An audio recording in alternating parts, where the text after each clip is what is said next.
Հուլիսի 29-ին Սարիթաղում տեղ ունեցած դեպքերից հետո մի շարք անձիկ ձերբակալվեցին, այդ թվում նաև դուք։ Ավելի ուշ ձեր գործը կասեցվեց հանցակազմի բացակայության պատճառով։ Ուրբաթ օր է։ Ես քննիչին տեսա, ես դե հիվանդանոցում էի գտնվում։ Նորից հայտարարեց ձերբակալության մասին։ Իհարկե եւ փաստաբանները, իմ փաստաբանների ներկայությամբ էր դա, եւ իմ փաստաբանները եւ ես բողոքարկեցինք, որ դա անհիմն է։ Բայց այնուամենայնիվ դա իրականացավ, հարցաքննություն տեղի ունեցավ, որից հետո որոշումը ինձ ներկայացվեց, որ ազատ եմ արձակվում հանցակազմի բացակայության հիմունքներով։ Ի սկզբանե, երբ մեղադրանքը ներկայացվում էր, դուք հիվանդանոցում եք, հայտնի չէր մեղադրանքը ներկայացված է թե ոչ, բայց Լուսինե Սահակյանն արդեն իսկ ահազանգում էր, որ կարծես թե հիվանդանոցում ձերբակալվածի կարգավիճակում լինեք, հա։ Այդ մասին մի փոքր մանրամասնեք եւ այդ ժամանակահատվածում ձեզ իրավապահներն ինչ էին ասում եւ նաեւ գիտեմ, որ ցուցմունք է եղել, որ ոստիկաններից մեկն ասել է, թե Սարիթաղում ակտիվ մասնակցել եք, այնինչ դուք Սարիթաղ չեք ասել։ Այնպեսի սուտ, որի նման սուտերի վրա էլ կառուցվել է մյուս տղաների մեղադրանքները, որովհետև ես ասում եմ, անգամ եթե ես Սարիթաղում լինեի, միևնույն է, այդ մեղադրանքները անհիմն են, որովհետև ոչ Արմեն Մարտիրոսյանը, ոչ Դավիթ Սանասարյանը, ոչ առավել եւս որևիցե այլ անձ ոչ մի նպատակ չուներ որևիցե անկարգություն հրահրելու կամ ինչ-որ մի հակաօրինական գործողություն անելու։ Ի տարբերություն ոստիկանների եւ նրանց թիկունքում թաքնված խուժանի, որոնք տրամադրված այդ բանը պետք է անեին, սադրանքը կապ չունի դա կլիներ Սարիթաղում, թե Խորենացիում։ Միևնույն է, նրանք պատրաստ էին եւ ես ինչքան կարողացա այդ հետեւել, հա, վիդեոներին պարզ երևում էր, որ նրանք այնտեղ պատրաստ սպասում էին, կապ չուներ, թե որտեղ կլիներ այդ սադրանքը, որովհետև հենց ժողովուրդը շատանում էր, բնականաբար անհանգստանում էր իշխանությունը եւ պատրաստում էր հերթական սադրանքը։ Սասնա ծռերի հանձնվելուց հետո Սերժ Սարգսյանը խոսեց, հա։ Զենքը վար դրեցին, որպեսզի նոր այրունայողություն չլինի։ Սա ինձ համար ավելի լավ ֆորմուլա է, քան թե հանձնվել։ Նրանք չեն հանձնվել։ Ուղղակի վար են դրել զենքը։ Մեր իշխանությունները ինչպես ապրիլյան ռազմական այդ գործողություններից հետո ոչ մի եզրակացություն չհանեցին, դարձի չեկան, այնպես էլ հիմա չեն ուզում դարձի գան, որը ես համարում եմ խիստ վտանգավոր, որը կարա ունենա շատ ավելի սարսափելի դրսևորումներ անկանխատեսելի։ Սերժ Սարգսյանը խոսեց Սասնա ծռերի գործողությունների վերաբերյալ, հա, իրավապահներին շնորհակալություն հայտնեց կատարված աշխատանքի համար, որ ծեծեցին ժողովրդին, հա, սադրեցին շատ գործեր, շինծու գործեր եւ այլ, դրա համար շնորհակալություն են հայտնում։ Ես էլ մեղադրում եմ ոստիկանության գործողությունները, հա, կանոնչականի գործողությունները, դատախազության գործողությունները, խուժանի գործողությունները եւ մեր իշխանության գործողությունները։ Ես էլ եմ ասում։ Մի մարդ ինքն է, մի մարդ էլ ես եմ։ Ես համարում եմ, որ իրանք դարձի չեն գալիս, չեն ուզում խելք հավաքեն, անընդհատ վտանգում են մեր պետությունը։ Երեք Պուտինը եւ Սերժ Սարգսյանը հանդիպել են, որից հետո Սերժ Սարգսյանը նաեւ հայտարարությամբ հանդես եկել։ Նախքան Սերժ Սարգսյանի այդ հայտարարությունները ինքը մի քանի անգամ արել այդպիսի հայտարարություններ եւ օգտագործում են Լեռնային Ղարաբաղ անվանումը, հա, եթե դիտենք լղիմ, հա, դա այն սովետական Ադրբեջանի կազմում լղիմը նկատի ունի ինքը, ես նկատի ունեմ Արցախը իր սահմանադրությամբ, այնպես որ այստեղ բառախաղով կարող է շատ բաներ թաքնված լինի։ Բրուսական բոլոր ուրեմն վերլուծաբանները իրար հերթ չտալով անգամ Սասնա ծռերի գործողության, չեմ հիշում, երկրորդ թե երրորդ օրն էր, ահա որ մի վայնասուն գնաց ռուսական լրատվամիջոցներում, վայ, ես ինչ էր եղավ, հազիվ պայմանավորվել էինք, այնքան լավ էր ամեն ինչ ընթանում, այ, սենց խաթարեցին այդ բանը, Արցախը վաղուց է ինքնորոշվել, 94 թվականից ինքնորոշված է իր սահմաններով, իր սահմանադրությամբ, հա, եւ շատ լավ գոյատևում է։ Այլ բան է, որ այդ ինքնորոշված ժամանակահատվածում իշխանությունները, թե մեր, թե Արցախի, չտարան համապատասխան քաղաքականություն, որպեսզի այդ ամեն ինչը գոնե տնտեսապես էլ լավ երևա։ Նրանք պարտավոր էին այդ ամայի տարածքները բնակեցնել, ոչ թե մարդուն տանեն բանտ, այլ թող տանեին այնտեղ, իր ընտանիքով կգնային մարդիկ տնտեսություն կհիմնեին, կապրեին։ Ուզում եմ ասեմ, այն ժամանակ, երբ որ ամբողջ աշխարհը տեսնում է, որ Արցախը վաղուց ինքնորոշված եւ ձևավորված միավոր է, ինչ տարածքների փոփոխության մասին կարա գնա խոսք։ Ինքնորոշվել է։ 1000 տարի էլ թող չընդունեն ինչա փոխվում դրանից։ Հիմա որ Պակիստանը չի ընդունել Հայաստանի անկախությունը, Հայաստանի մենք դրանից տուժել ենք։ Ես չեմ ուզում ազերիներին կամ թուրքերին կամ չգիտեմ ինչ որ մեկին հաճոյանալու համար տարածք զիջվի։ Չի կարելի դա։ Չի եղել պատմության մեջ այդպիսի բան։ Չի կարելի։ Դա արյուն թափած, արյունով ձեռք բերված տարածք է։ 7000-ից ավել զոհ ենք տվել։ Հիմա ինչի։ Այդ մարդիկ իզուր են նահատակվել, հա։ Ոնց կարա տենց լինի։ Չի կարա տենց լինի։ 800 հեկտարի համար 100 քանի զոհ տվեցինք։ Մինչև հիմա ստույգտիվն էլ չեն ասում։ Մինչև 100-ին լսել եմ։ 800 հեկտարի համար 100 զոհ տվեցի։ Այդ տղաները ինչի համար էին կռվում։ Այս հանձնելու միտումը, հա, անընդհատ այդ թեմայի շոշափումը մեզ բերում է բարոյալքման։ Ինչպես մենք Կարսը հանձնեցինք, երբ որ ավելի լավ զինված էինք, ավելի կարգապահ բան ունենք, հա, սպայական կազմ ունենք, բայց առանց կռվի Ղարսը հանձնեցինք թուրքերին եկանք, ինչի, որովհետև բարոյալքված էր, որովհետև ասում են պետք է հանձնվի։ Հասկանում եք, որովհետև ռուսն ու թուրքը իրար ջան ասելով մեր տակը փորում են եւ անգամ մտել են զինվորների մեջ։ Հիմա եթե ասում եք պետքա տարածքները զիջվի, այդ օրինակի համար, այդ 5 կամ 7 շրջաններում որովհետև մեկը ռիսկ կանի տնտեսություն հիմնադրի, հա? Ինչի համար պետք է անի։ Արդյոք դա չի նշանակում ի սկզբանե ամեն ինչ վճռել կամ զինվորը ինչի զոհվի, երբ որ գիտի տալու է, ինչ հիմա այսօր կրակում անա, ինչի զոհվի, եթե վաղը դա տալու են։ Համաձայն չեք ինձ հետ։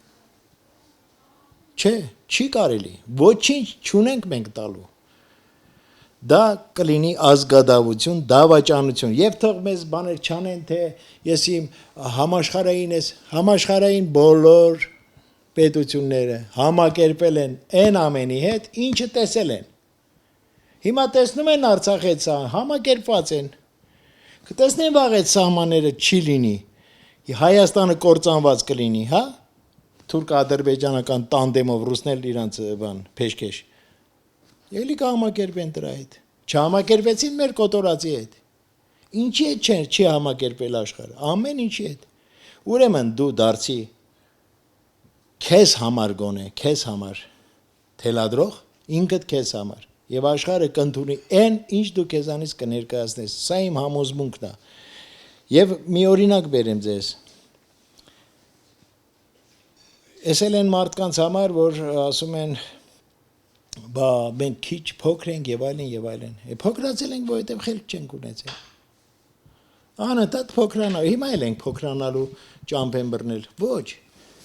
Չեչնյան շատ փոքր է Ռուսաստանի համեմատ։ Եվ Ռուսաստանը իր ամբողջ ուժով, իր ամբողջ զենք ու զրահով հարձակվել էր Չեչնիայի վրա։ Արդյունքում ինչ եղավ։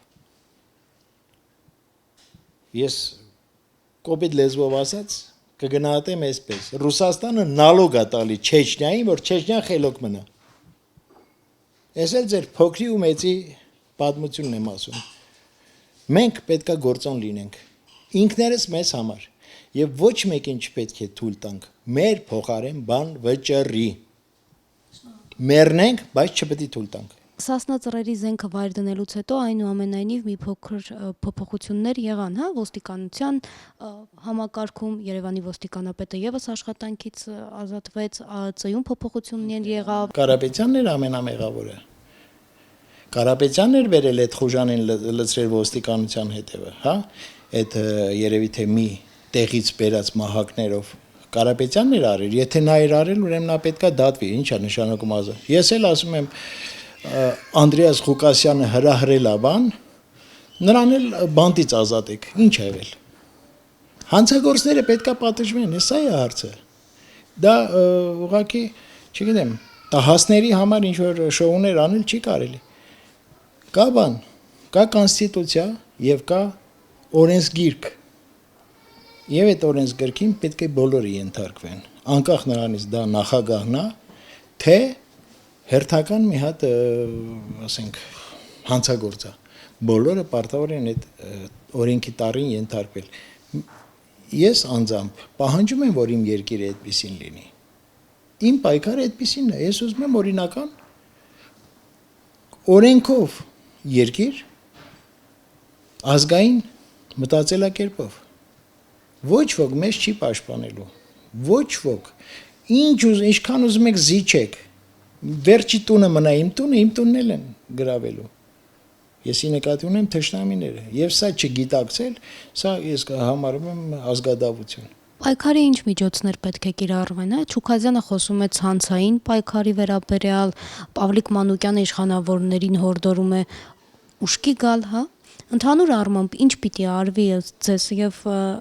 ելք կա, թե այստեղ արդեն նույնիսկ հասարակության համախմբումը գործին չի կարող օգուտ բերել։ Ես Հայաստանին գիտեք ինչ կմաղթեմ։ Կմաղթեմ հետեւյալը, որ ասենք ամբողջ Արմավիրի մարզում կարկուտը խփի, բոլոր բերք ընդունող հիմնարկները հրաժարվեն բերք ընդունել, բոլոր գյուղերի ջուրը տանեն քաշեն այն տեղերը, որի շուրջ պայքարում էին գառնեցիները, այդ ժամանակ ժողովուրդը կհամախմբի։ Ես ինչ ժողովուրդ են դարձել։ Սա ազգային շատ լուրջ մարտահրավերի առաջ ենք։ Հավատացեք, ես սա համեմատում եմ մի պահի հետ, երբ բնականաբար, երբ որ եղավ ցեղասպանությունը, նա մի օրում չեղավ, մի ժամում չեղավ։ Բնականաբար եղան մարդիկ, որոնք ասեցին պետք է զենք վերցնել, պաշտպանվելու եւ այլն եւ դրա լավ նմուշներ մենք տեսանք, հենց թեկուզ Մուսար լեռան 40 օրը, հա։ Եվ շատ անտարբերներ մտածեցին, որ դա իրենց չի վերաբերելու, անցնելու է իրենց կողքով եւ արդյունքում ունեցանք 1.5 միլիոն զոհ։ Ես հիմա էլ համարում եմ, որ մենք ազգի համար օրհասական պահի ենք հասել։ Դուք տեսեք ինչ է կատարվում։ Իրան, Ադրբեջան, Մոսկվա, Թուրքիա, Ադրբեջան, Մոսկվա, մի ախպերություն է սկսել, դե Իրանը մի քիչ բանով ասեմ, վերապահումով ասեմ, բայց դե տնտեսական շահը կարա շատ ուրիշ շահեր էլ ծնի։ Այս ախպերության մեջ մենք հույսներս դնում ենք, որ ռուսական ՊՎՕ-ն պետք է մեզ պաշտպանի։ Ոչ, այդպես չի կարա լինի։ Ռուսական ՊՎՕ-ն թող պաշտպանի Իրան։ Մենք պետք է մեր մասին մտածենք։ Մի ժամ ուշ մտածելով մենք ավելի վտանգում ենք մեր գոյության, ազգի գոյության եւ պետության գոյության հարցը։ Զենքը վայր դնելու օրվանից ի վեր Վարուժան Ավետիսյանը պայքարի սլաքները ուղղեց դեպի ապագաղութացման դեմ պայքար, հա, իր խոսքով։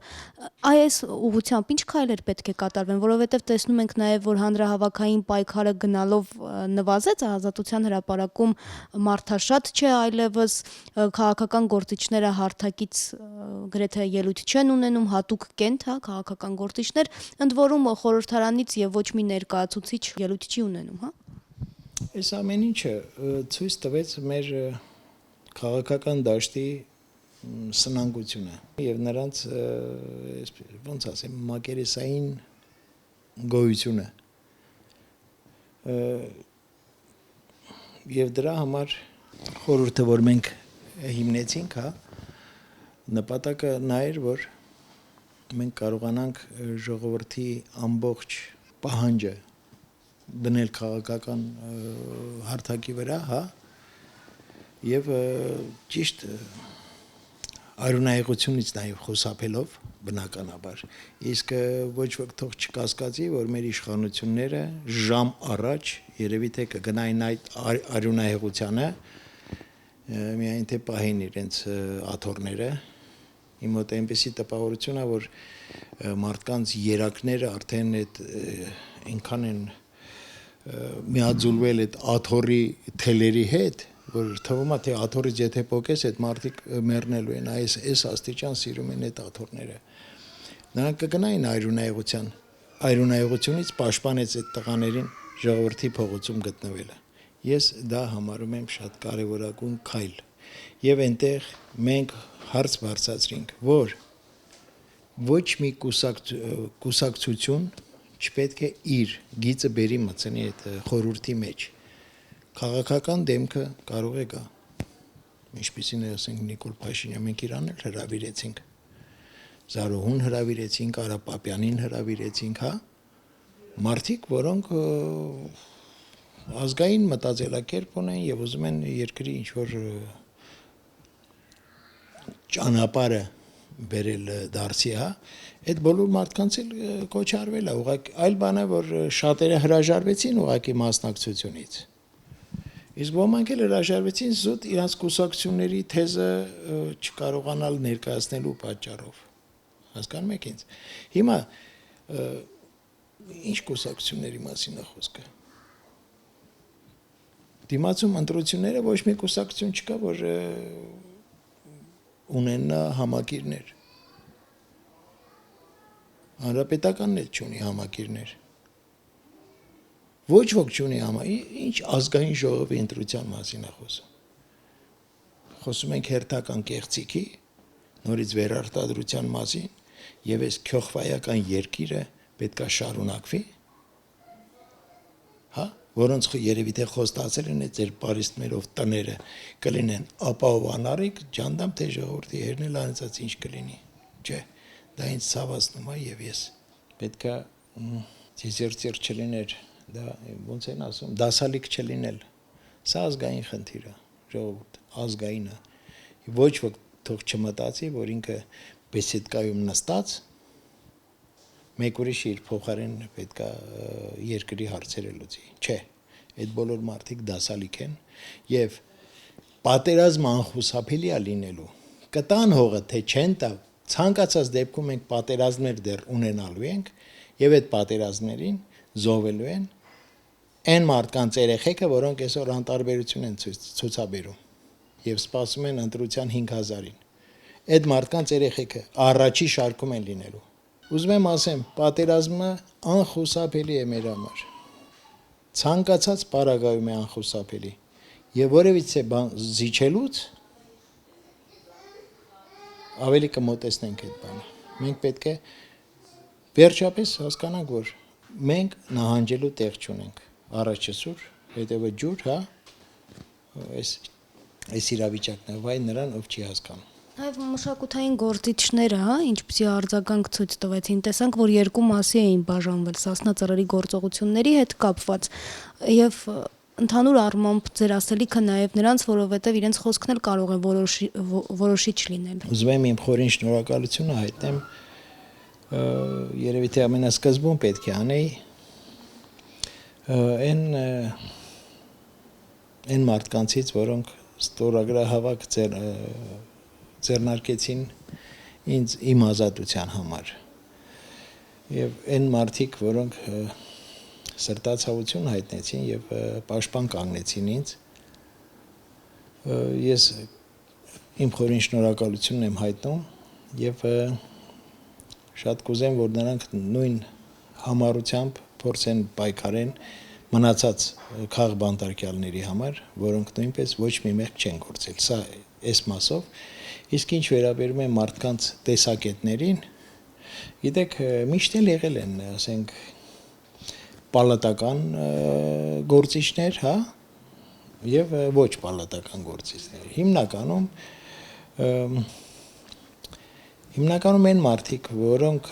հնարավորություն ունեն բյուջեից օգտվեն, ընտրություններին ակտիվ ամերիկային գործունեություն, չգիտեմ, հազար մի բաներ, բնականաբար, քանի որ նրանց թողնվել է ապրոստի միայն այդ ձևը եւ նրանք այդտեղից պետք է օգտվեն, նրանք բնականաբար չեն ուզում այդ հնարավորությունը կորցնեն։ Չեն մեղադրում իրենց, չեն մեղադրում։ Ամեն մեկը թող ինքը իր խեղճի առաջ պատասխան տա։ Եթե հիշում են, որ կարծում են, որ ժողովրդի հիշողությունը շատ կարճ է, ես կարծում եմ, որ սխալվում են։ Ժողովրդի հիշողությունը ոնց որ թե երկար է։ Անկամ ինձ պաշտպանելու ուղղված որոշ կոչերին ժողովուրդը հակադարձում էր այլ բաներով, դա էլ ինձ ցավ էր պատճառում։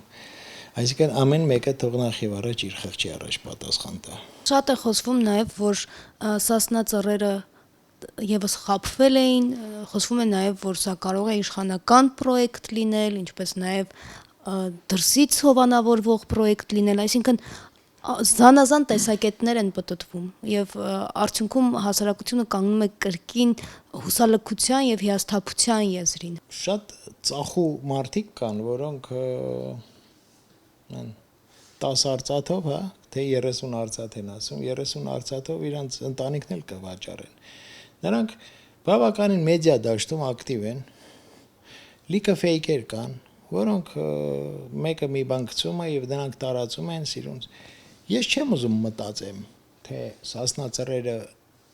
մեր իշխանության պրոյեկտներ, թե, չգիտեմ, դրսի պրոյեկտ, այս պրոյեկտը, եթե պրոյեկտա դա իմ գնահատականով, սա ոգուճիչ էր, արդարացված, որովհետև բոլոր սահմանադրական ձևերը եւ նորմերը նորմալ իշխանություն ձևավորելու եւ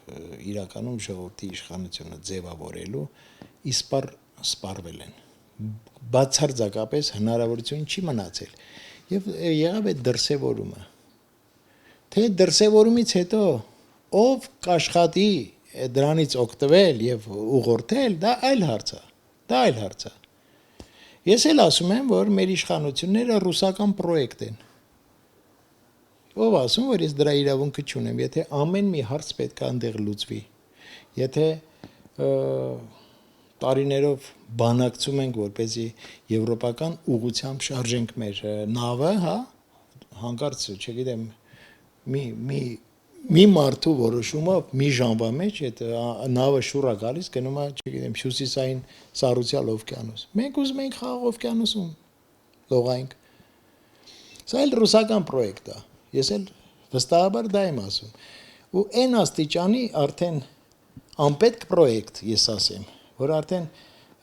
Ժիրինովսկու նման ծաղրածուները արդեն այնց արտահայտություններ են իրենց թույլ տալիս, որ, չգիտեմ, իմ արժանապատվությունը շատ վիրավորվում է իմ ազգի համար։ Այդ աստիճան անպետք ենք դարձել, այսինքն ի՞նչ է նշանակում 25 տարվա անկախ երկիր, որը Իրանով ոչինչ չներկայացնի ոչ մի ասպարեզում, ընդամենը դատարկվի, հա։ Սա ռուսական պրոյեկտ է։ Ես այդ ռուսական պրոյեկտին դեմ եմ։